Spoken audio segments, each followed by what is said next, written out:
Assalamualaikum warahmatullahi wabarakatuh. Perkenalkan, nama saya Wanda Putri Apriani, NIM 118111023, kelas atas semester PAI 5A, jenis penelitian biografi. Bab 1, pendahuluan. Judul skripsi, pandangan Ki Haji Hadjar Dewantara tentang pendidikan anak usia dini dan relevansinya dengan pendidikan Islam. Nama peneliti Hisaul Khairiyah, asal perguruan tinggi Institut Agama Islam Negeri Bengkulu, tahun terbit 2019. Latar belakang, uraian singkat permasalahan, yaitu penelitian adanya harapan perbaikan pendidikan antara kebudayaan dan agama yang akan menjadi pedoman hidup. Uraian singkat alasan peneliti melakukan penelitian, yaitu untuk menyamakan pandangan Ki Haji Hadjar Dewantara tentang pendidikan anak usia dini agar menghasilkan anak bangsa yang cerdas, beragama, dan berbudi luhur dengan perlu adanya kecocokan dengan pendidikan Islam. Screenshot paragraf data pra penelitian di latar belakang. Contohnya. Selanjutnya, pertanyaan penelitian dan tujuan penelitian. Pertanyaan penelitian 1. Bagaimana pandangan Ki Haji Hadjar Dewantara tentang pendidikan anak usia dini? 2. Apa relevansi pandangan Ki Haji Hadjar Dewantara tentang pendidikan anak usia dini dengan pendidikan Islam? Tujuan penelitian 1. Untuk mengetahui pandangan Ki Haji Hadjar Dewantara tentang pendidikan anak usia dini. 2. Untuk mengetahui relevansi pandangan Ki Haji Hadjar Dewantara tentang pendidikan anak usia dini dengan pendidikan Islam. Selanjutnya, manfaat penelitian dan uraian manfaat. Manfaat penelitian 1. Sebagai kajian khususnya untuk pendidikan anak usia dini dalam memberikan pemahaman kepada pembaca mengenai pandangan Ki Haji Hadjar Dewantara tentang pendidikan anak usia dini dan relevansinya dengan pendidikan Islam. 2. Sebagai bahan masukan bagi peneliti lain tentang pandangan Ki Haji Hadjar Dewantara tentang pendidikan anak usia dini dan relevansinya dengan pendidikan Islam. Uraian manfaat 1.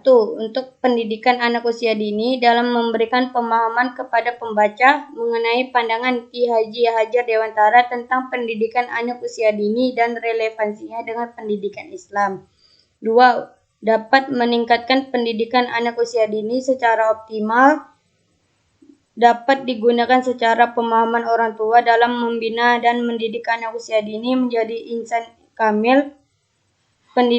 Penelitian ini juga sebagai bahan masukan bagi peneliti lain tentang pandangan Ki Haji Hadjar Dewantara tentang pendidikan anak usia dini dan relevansinya dengan pendidikan Islam. Selanjutnya, bab 2, pembahasan landasan teori atau kajian pustaka. Teori yang dikaji 1. Konsep dasar pendidikan anak usia dini. 2. Konsep pendidikan Islam anak usia dini. Subteori 1. Pengertian pendidikan anak usia dini. 2. Pengertian pendidikan Islam. Sumber kutipan 1. Safruddin Amir tahun 2017 halaman 15. Helmawati tahun 2015 halaman 16. 2. Dayun Riyadi tahun 2017 halaman 39. Dayun Riyadi tahun 2017 halaman 41. Kajian penelitian terdahulu atau kajian penelitian relevan, yaitu peneliti yang dilakukan oleh Mutiara Mokhtar, Henricius Surpalan, Kristi Wardani, yang mengatakan bahwa pendidikan anak usia dini dalam peran guru dan orang tua harus bisa memiliki tanggung jawab yang kuat pada pendidikan anak usia dini agar bisa mencapai suatu tujuan yang baik dan membangun atau mewujudkan pendidikan di Indonesia yang terutama dari pandangan Ki Haji Hadjar Dewantara tentang pendidikan Islam yang baik serta relevansinya Ki Haji Hadjar Dewantara.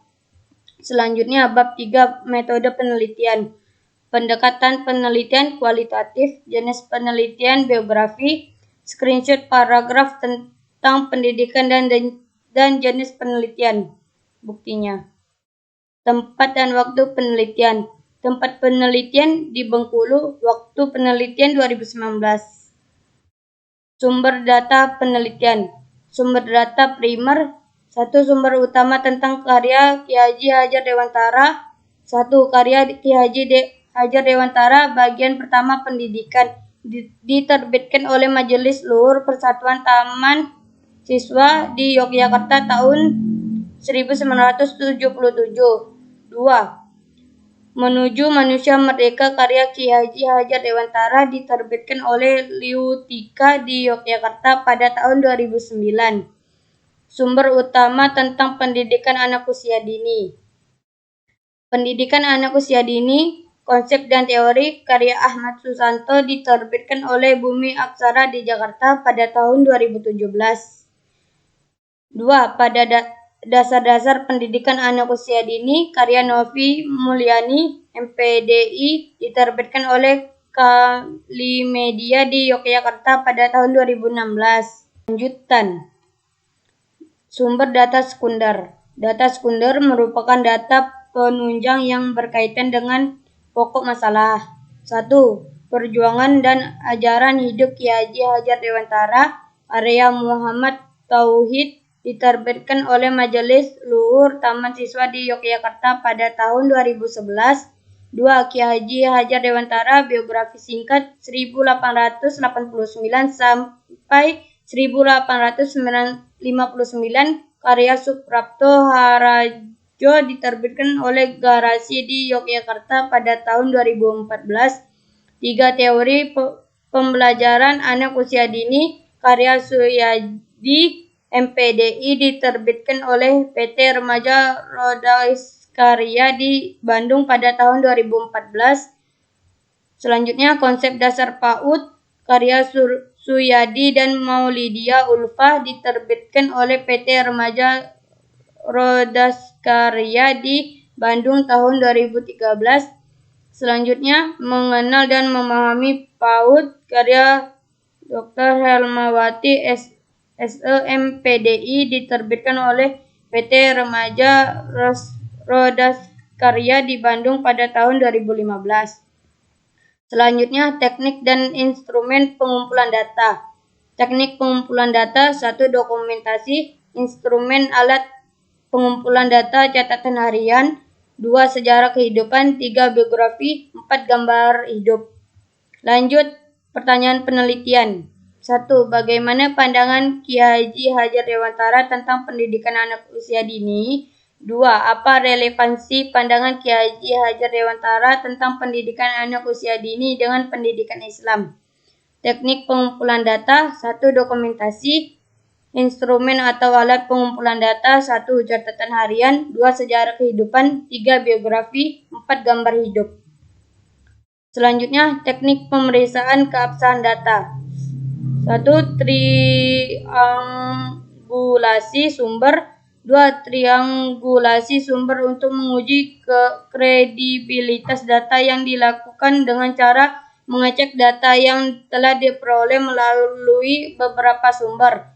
3. Triangulasi teknik. 4.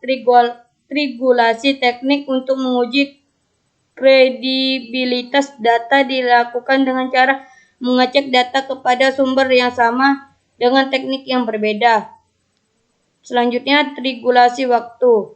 Triangulasi waktu sering mempengaruhi kredibilitas data. Selanjutnya, teknik analisa data.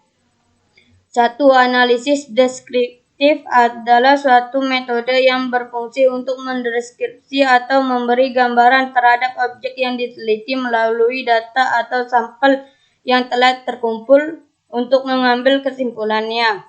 2. Analisis inferensi merupakan metode analisis dengan membuat inferensi terhadap sekumpulan data yang berasal dari satu sampel. Metode ini seperti melakukan pengambilan keputusan dari dua variabel atau lebih.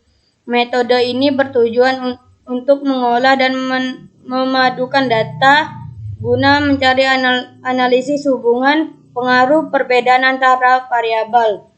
Komentar saya, teknik analisis data ini menggunakan analisis deskriptif dan analisis inferensi, yaitu metode yang berfungsi mendeskripsikan atau memberikan sebuah gambaran terhadap objek sedangkan di analisis inferensi yang membuat sekumpulan data yang berasal dari sebuah sampel.